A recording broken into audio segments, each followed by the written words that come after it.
কে কে আমাকে আঘাত করলো? কার এত বড় সাহস? এ কি রক্ত? আর আমার শিং ওখানে পড়ে আছে কেন? কিভাবে ভাঙলো আমার শিং? কে করলো আমার এত বড় ক্ষতি? কিসের উপর পা রেখেছিলাম আমি?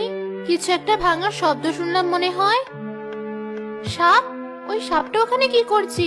মাথার কাছে রক্ত পড়ে আছে মনে হচ্ছে। আমি কি তাহলে সাপটাকে পাড়া দিয়ে মেরে ফেলেছি? ব্যথায় আমার মাথাটাও ঠিক মতো নড়াতে পারছি না। ওই মেয়ে তাহলে আমার শিংটা ভেঙেছে। দাঁড়াও, দেখাচ্ছি তোমায়। সাপটা তো এখনো মরেনি দেখছি। এখন আবার আমার দিকে দিয়ে আসছে। কামড় মারবে না তো? পালাই। দৌড়ে কোনো লাভ হবে না।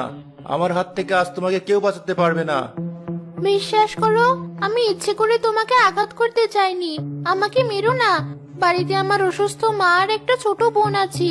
আমার কিছু হয়ে গেলে ওদের কে দেখবে? সেটা মাথায় রেখে তোর সাবধানে চলাচল করা উচিত ছিল।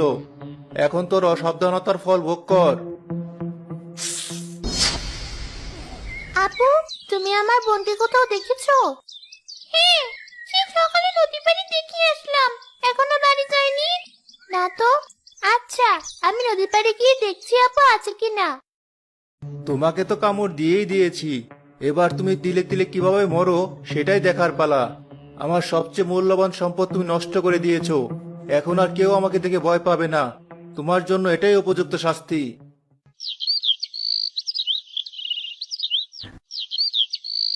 মামা আপু, কোথায় তুই? রিমা, আমি এখানে। তুমি আবার ওকে এখানে ডাকতে গেলে কেন? কি ভেবেছো ও তোমাকে বাঁচাতে পারবে? কখনোই না। আমি ছাড়া কেউ তোমাকে বাঁচাতে পারবে না।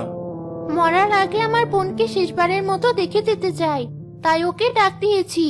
তুমি আমার বোনের কোনো ক্ষতি করো না। আমি তোমার বোনের ক্ষতি করতে যাব কেন? তোমার বোনের সাথে আমার কোনো শত্রুতা নেই। আমি ওই জোপের আড়ালে গিয়ে লুকোবো এখন। কিন্তু তুমি যদি তোমার বোনকে আমার সম্পর্কে কিছু বলো, তাহলে ওর পরিণতিও একই হবে।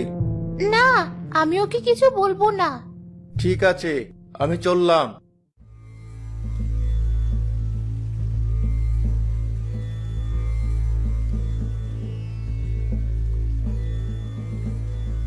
আপু, তুই এখানে এভাবে শুয়ে আছিস কেন?